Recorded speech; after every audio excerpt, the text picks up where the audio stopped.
Alhamdulillahi Rabbil Alameen wa salatu wa salamu ala Rasulillahi wa ala alihi wa sahbihi ajma'in, amma ba'd.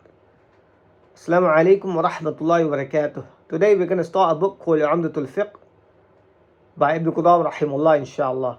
I'd like to mention I'm a student of Uthman Ibn Farooq. May Allah bless him, may Allah preserve him, ameen. I've learned many things from him, alhamdulillah, which will be discussed in these durus, inshallah ta'ala.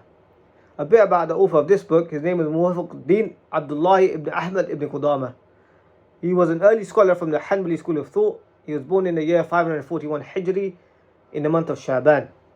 From this book, we're going to start a specific chapter called Babu Sifat al-Salah, which deals with the description of the Salah, inshallah. Ibn Qudama, he says, وإذا قام إلى الصلاة قال الله أكبر يجهر بها الإمام وبسائر التكبير ليسمع من خلفه ويخفي غيره. So Ibn Qudama, he says, when you stand for Salah, the Imam, he says Allahu Akbar loudly so the people behind him can hear him clearly. And the people behind him, they say it quietly, not as loud as him. The reason I think Ibn Qudama mentions this is because, for example, if you were to pray one of the silent Salahs in Jama'ah in the masjid, for example, Dhuhr or Asr, and you want to join the Jama'ah, and you, for example, if you've come late and the Jama'ah has already started and you join the Salah whilst in Qiyam, whilst they are standing, and you say Allahu Akbar loudly, someone in another row might think the Imam has said this, and he may go down to ruku'. So this may be one of the reasons Ibn Qudama has mentioned this. So now, Takbiratul Ihram, we say this is the arkan of the Salah, a pillar of the Salah. We have arkan and wajibat and sunan in the Salah. They all have their own rulings. For example,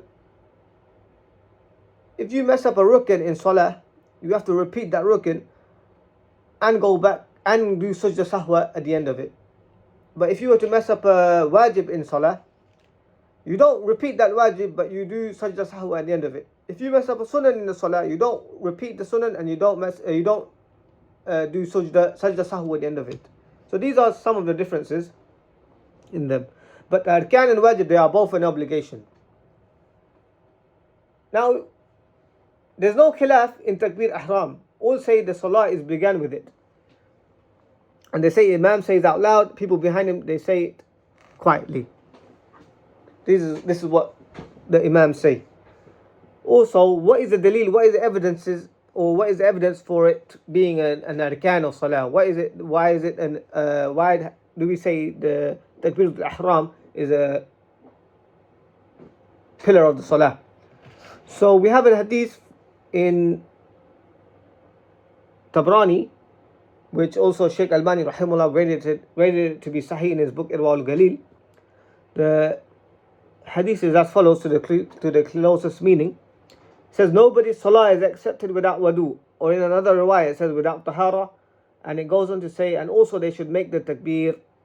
So this shows us the importance of the takbir as it is connected with the wudu for the salah. As you know, the wudu is an obligation for the salah. So we see from this that the takbir in the beginning is also an obligation in the Salah.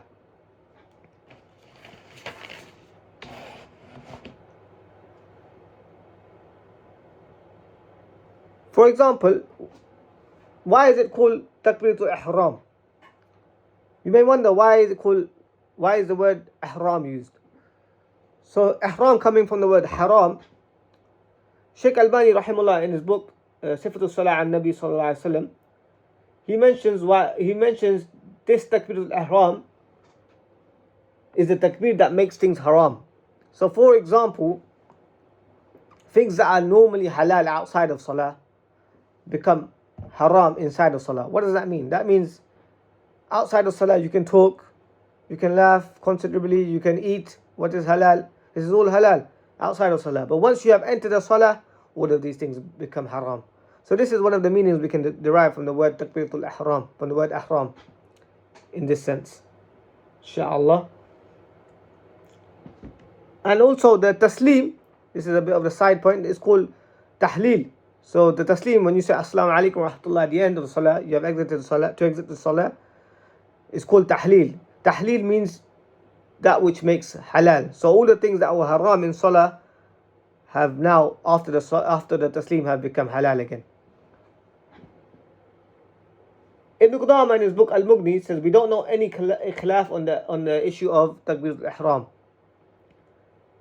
And Shaykh Uthman rahimullah was asked if one was to forget or one was to make a mistake in the Takbir al-Ihram.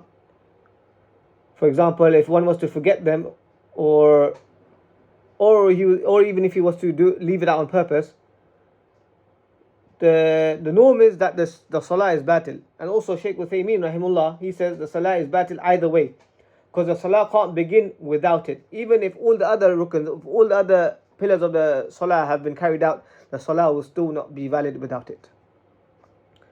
Now we get to the next issue.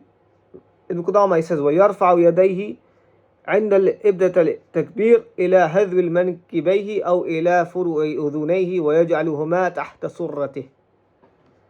Now we get to the issue of raising the hands. Also, even though you may do this together, the takbir al-ihram and raising the hands, you may do it together, or even though you might do it together, there are two different things, there are two different issues with two different ahkam, with two different rulings. For example, as we said, the takbir al-ihram is a rukn, is an obligation, whereas the raising the hands is mustahab. So if one was to forget to do it, the salah will still be valid, inshallah. But however, as we do know, this is an established sunnah of the Prophet sallallahu alaihi wasallam, we should try and do it. Also, another side point is that this is mentioned in the Takbir al-Ihram, is mentioned in the major books of hadith, that Prophet sallallahu alaihi wasallam carried this out. So it shows the importance of it. Now I'd like to mention a statement from Imam Shafi rahimahullah, inshallah. Imam Shafi says, when you say Allahu Akbar, you are praising Allah subhanahu wa ta'ala. And when you raise your hands, by your hands you are glorifying Allah subhanahu wa ta'ala. He says, this, you are glorifying Allah by saying Allahu Akbar, but you are also glorifying Allah when you raise your hands. This also shows an obedience to the Prophet sallallahu alaihi wasallam, as it is his sunnah. And it also shows a love for the Prophet sallallahu alaihi wasallam, because obedience to his sunnah, as mentioned, alayhi salam. Also, we have an hadith from Uqba. It's a Hasan hadith, inshallah, which is in a marfu form, which means it has reached the Prophet sallallahu alaihi wasallam. It says, for every rafa in salah, you get 10 rewards.